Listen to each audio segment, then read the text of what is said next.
All right, in today's video, we're going to be answering the age-old question, should I renovate my current home or should I make a move? I am Greg de Denus with the de Denus team here in Hamilton, Ontario. If you enjoy this kind of real estate content, be sure to like and subscribe and share. And let's get right into it.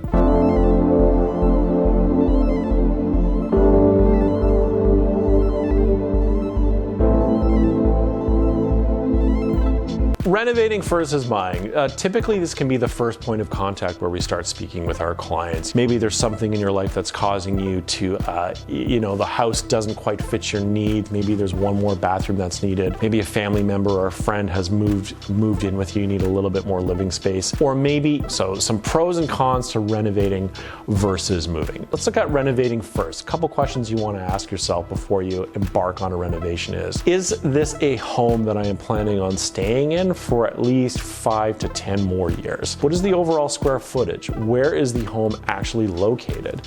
If I make this improvement, is my home going to be what's called over improved? Am I going to be having way more amenities in my home that the average house in my neighborhood justifies? Are people going to be willing to pay for this on the exit when they could get a much larger house in a much nicer neighborhood based on the renovations that I'm putting in? So renovation that I'm considering typical for homes in my neighborhood is what I need out of my home going to radically change the layout of my home? Am I ready for the disruption and cost overruns? Do I actually have enough of a budget for this on hand? Do you have a place to live? How long is the reno going to take? We've all seen the renovation television shows where there's a magical star wipe and your home is magically worth a whole lot more than you paid for it. That isn't always the case. There's a lot of other factors that go into determining the value of the home. These are questions to start asking because, renovations on the outset do seem to be, a very appealing choice. One of the best renos that you can do is anything that really adds livable square footage in your home is generally a good idea, depending on the costs. Adding in finished living space in the basement,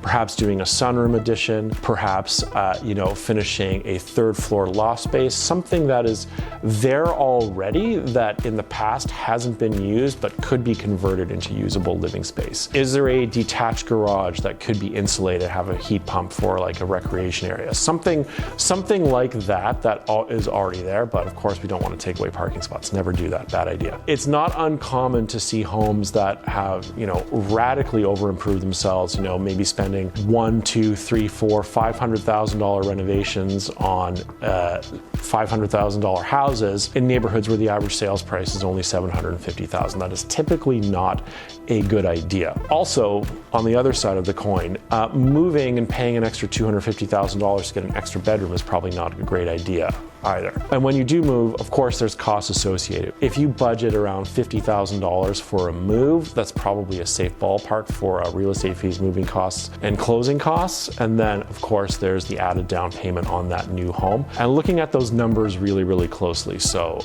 how long am I going to be carrying that mortgage for? How long am I planning to live on this house? Can you get away with just a facelift on your home? Can you get away with some small improvements that will make it a little bit more livable for you and your family as well? Some signs that you should renovate instead of moving is that the cost of renovation to get what you want is way less than moving. That is obviously a surefire sign. Secondly, hey, we love this neighborhood. We love all the amenities. Your entire infrastructure for your life is in that neighborhood. You don't think you can get it anywhere else. Maybe the homes within your neighborhood, you think, hey, you know what?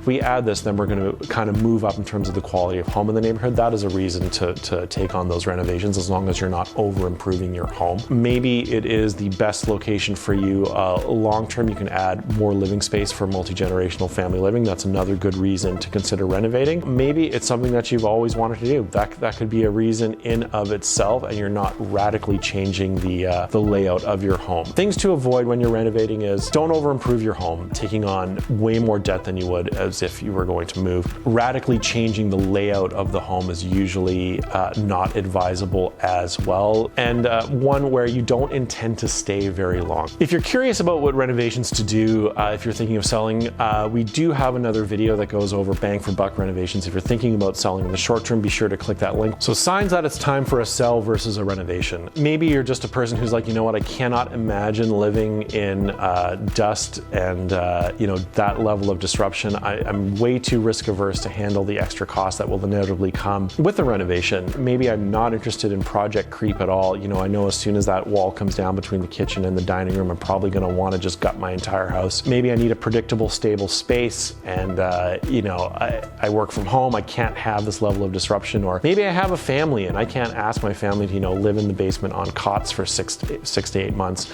while my home is getting renovated, because there's a lack of furnished short-term rentals in my area, and that just pushes the price over the edge. You purchased in a neighborhood that has rapidly increased in value, and by rapidly increased in value, I would say an average of double-digit increases of value for 5 years or more. Well, other neighborhoods around it have kind of stabilized, and you're saying, hey, you know what? We got in when this neighborhood was quote unquote up and coming. Now we can capitalize on that good decision that we've made and get into that neighborhood, get the house that we've wanted, not live through any disruption, and that is going to justify the cost of moving for me. Second thing as well, maybe an opportunity comes up and you're like, you know what? Moving is going to get me that much closer to work. It's going to get me that much closer to my community, going to get me that much closer to my family. Even if I was to improve my house,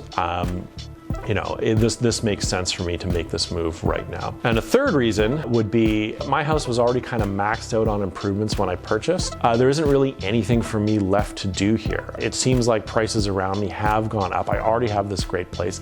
I've lived here long enough to recover my entry cost to this. And it seems like for way less than the cost of putting on a massive addition on my house, I could just move into another neighborhood, get into that space, get more space for myself and my family, and take it from there. Typically, we find that moving is way less stressful than renovating. It's kind of a one and done. It is a known quantity. You typically know what it is you're moving into, and it can be a lot less stressful than taking on a full-scale renovation, especially with unknown costs and unpredictability. All right, thank you as always for watching. So if you're considering renovating, please do feel free to reach out. We're always happy to advise and say, hey, you know what, slow down on that $50,000 countertop. Here's some things if you're considering a move. And if you're considering moving outside of our area, we do have great referral partners across the country. And as always, be sure to like, subscribe, and share, and we will see you on the next one.